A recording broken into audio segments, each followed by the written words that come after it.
1947 से लेके और वर्ष 2025 तक अगर एक पीरियड में हम ये देखें कि महिलाओं के अधिकारों को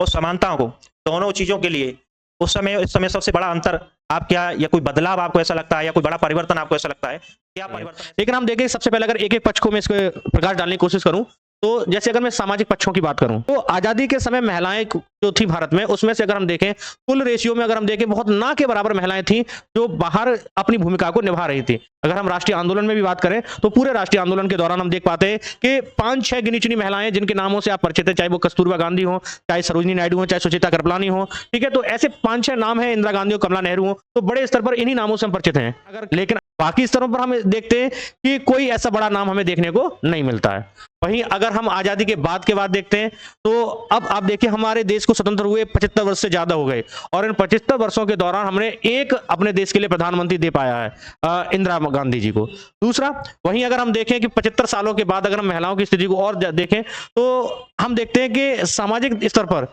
महिलाएं जो आजादी के समय महिलाएं जो घर तक सीमित थी वो धीरे धीरे अब परिवर्तन के दौर से गुजर रही हैं और परिवर्तन दिख भी रहा है। आज महिलाएं हर क्षेत्र में आप सब जानते हैं, चाहे वो खेल का क्षेत्र हो, ठीक है, चाहे शिक्षा का क्षेत्र हो, चाहे क्या है आपके वैज्ञानिक क्षेत्र हो, चाहे आप तकनीकी हो, चाहे कोई भी क्षेत्र आप ले सकते हैं, उन सारे क्षेत्रों में महिलाएं लगातार कार्य कर रही हैं, लेकिन बदलाव को नकार नहीं सकते।